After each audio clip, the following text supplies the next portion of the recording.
secrets. Before your very eyes, politicians are advancing a global plan. Since the time of Napoleon, secret societies have been influencing politicians to take over and conquer Europe. Now, in the 21st century, their work of ages is coming to fruition. The New World Order is about the centralization of power. How far has the ancient Illuminati secret society network penetrated world politics? 5 million walk among us, Freemasons. Their lavish temples are in every major city. Their members include the power elite. For centuries, they've inspired conspiracy theories about secret governments and global control. In most countries, the people who are in power, mostly they are Freemasons. Who are they? What do they do? And why? There's nothing wrong with secrets. True, they can still be found at the highest levels of American government. From the Capitol to the White House, Freemasons throughout history have freely roamed the halls of power in Washington. Senator Chuck Grassley's a Mason, so is Senator John Tester. But getting someone to chat about it can sometimes be tricky. I'm doing healthcare. Senator Mike Enzi didn't break stride while explaining why he's part of the secretive society. It's a brotherhood built on constructing good men. Yet behind these closed doors, I became a Mason in my local lodge in Beckley, West Virginia. secrets revealed. This was his 32nd degree. Congressman Nick Rahal, a Mason for almost 4 decades, decoded Masonry's most prolific symbol. You may see the compass and the square as symbols of Masonic training. We live by the square. We're upright individuals. The congressman describes Masonry as a fraternity. He says his mentor and fellow Mason, West Virginia Senator Robert Byrd, nominated him for membership. As a 33rd degree Mason, the highest level in the Scottish Rite of Freemasonry, Congressman Rahal acknowledges there are a lot of secrets and codes, but he says they're not sinister. So are you trying to rule the world? Well, let's say no. But if we were, would I tell you? No.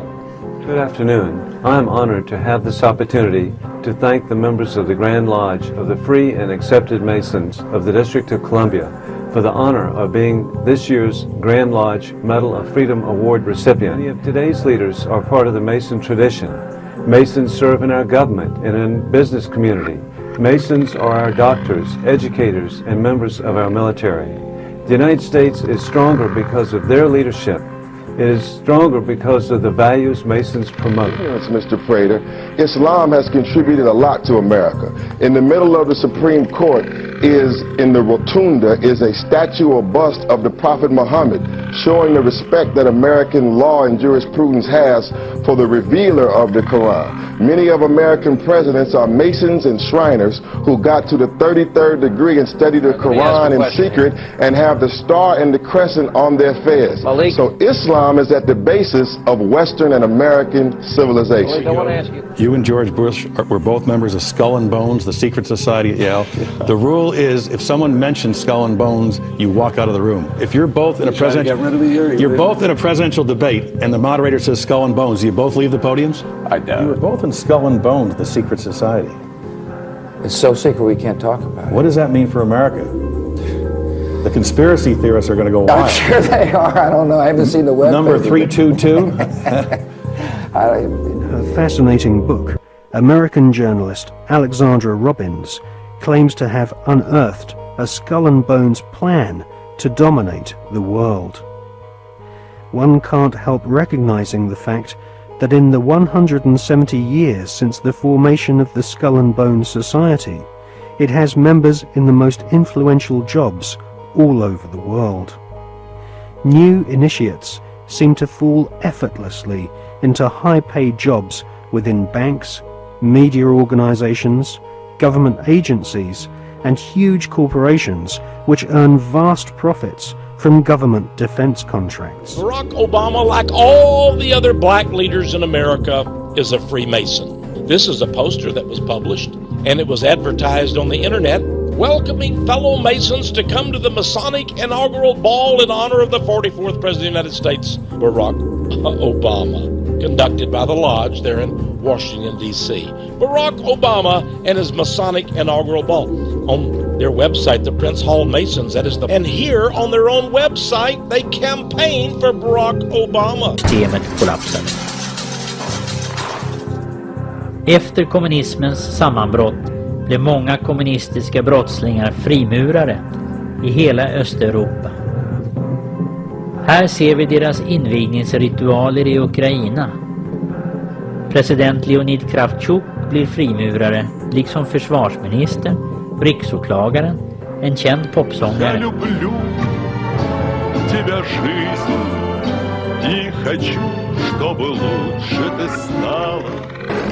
Hello again and welcome to Spotlight. I'm Al Gurunov and today we'll talk about the presidential election campaign in Russia. Our guest in the studio today is the leader of the Democratic Party of Russia, Andrei Bogdanov. Andrei Bogdanov, a Russian politician, Mason, Grand Master of Grand Lodge of Russia, and chairman of the Democratic Party of Russia, is one of them. He began his political career in 1990 when he joined the Democratic Party of Russia. You know, all foreign Masonic lodges have Master Masons, and they're all public people actually. The website of any Western lodge usually shows a photo of the Master Mason and his name. De ser ju Silvio Berlusconi och andra västerländska politiker få skydd för sin brottslighet hos hemliga sällskap. Berlusconis medlemsnummer i P2 var 1816. La questione delle nomine, molto importante. Oggi c'è sulle agenzie c'è un corollario di voci, di riunioni, non si sa nemmeno se dovrà esserci una riunione straordinaria a Bruxelles. Ma io mi domando una cosa, esaminando i nomi che circolano. Per esempio, mi limito a 3, Balkenende, Miliband e Van Rompuy. Ma è mai possibile che nessuno abbia osservato che tutte e 3 sono frequentatori delle riunioni vuoi del Bilderberg vuoi della trilaterale? Beh, io credo che si debbano stabilire dei principi di trasparenza, tanto sovente indicati a parole dalle nostre istituzioni, e si debba chiedere con chiarezza a queste persone se sono i candidati del loro paese nelle forze politiche o di questi gruppi occulti che si riuniscono a porte chiuse e decidono sulla pelle e sulla testa dei popoli. We were told that when we had a president, we'd see a giant global political figure.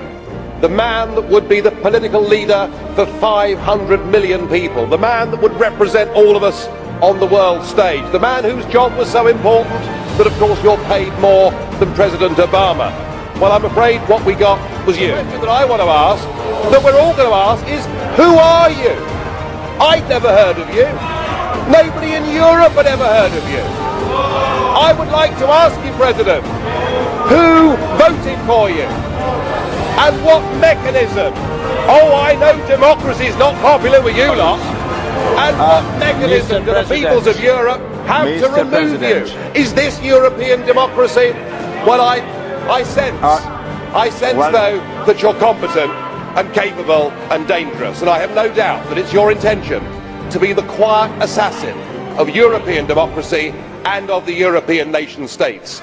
You appear the Masonic establishment at the heart of British society does not like being probed or investigated when it comes to matters of Masonic membership. A recent Select Committee inquiry chaired by Labour MP Chris Mullins found that the Metropolitan Police Force and Judiciary were unwilling to force their members to disclose if they were members of secret societies. In a series of embarrassing revelations in the 1970s and 1980s, the British author Martin Short established that the Scotland Yard Vice Squad and senior CID officers were all Masons, and taking bribes from pornographers in London's Soho. In Scotland, Masons used to proudly parade through the streets.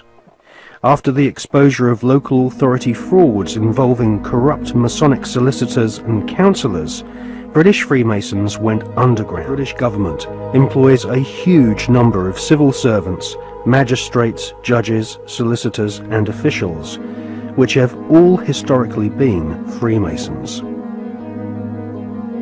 The deceased author of The Brotherhood, Stephen Knight, says that penetration of Freemasonry into the British establishment goes way beyond policemen and parish councils.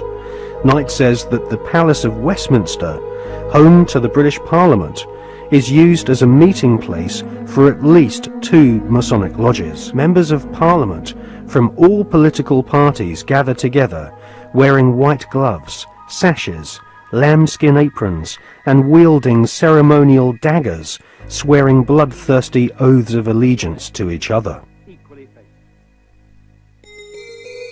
Just where this leaves British democracy is anyone's guess. Historian Peter Lineham says Freemasonry has had a significant influence in New Zealand's history, both in business and politics.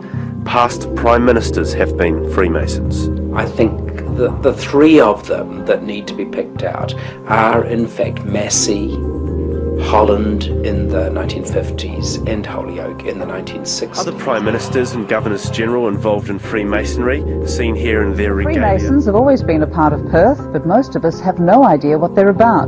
Gary Edshead decided to find out. Behind this door lies many secrets, a place full of symbolism and ritual, a place the rest of society has long viewed with suspicion.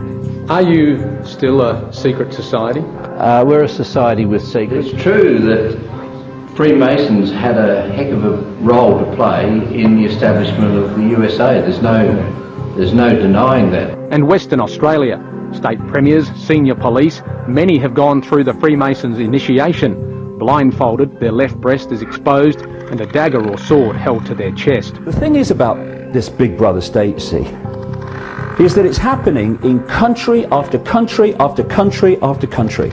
I had a German film crew come see me a few days ago when I was at home. They were going on about the Big Brother state being introduced in Germany. It's happening on an outrageous scale in America, in Canada, in Australia, in Europe.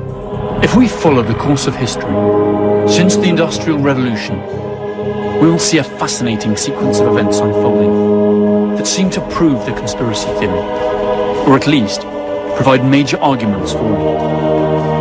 First, the ever-increasing concentration of cash and other resources in a few private hands, such as banks and gigantic multinational corporations. Corporations whose revenues are equivalent to the GDPs of entire countries, and whose mere survival demands more and more profits year after year, no matter the social cost.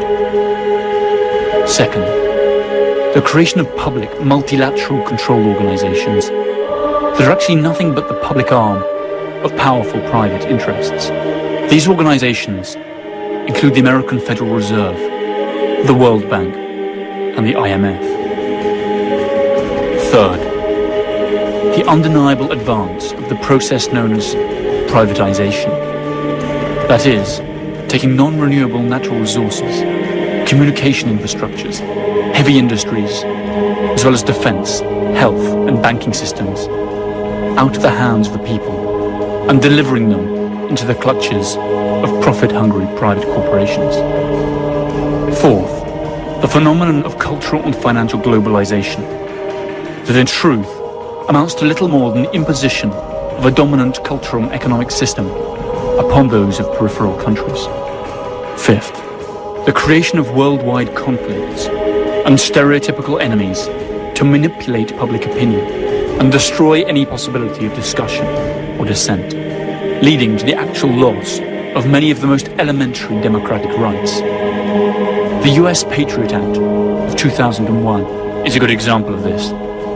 When panic attacks, people tend to accept more and more control.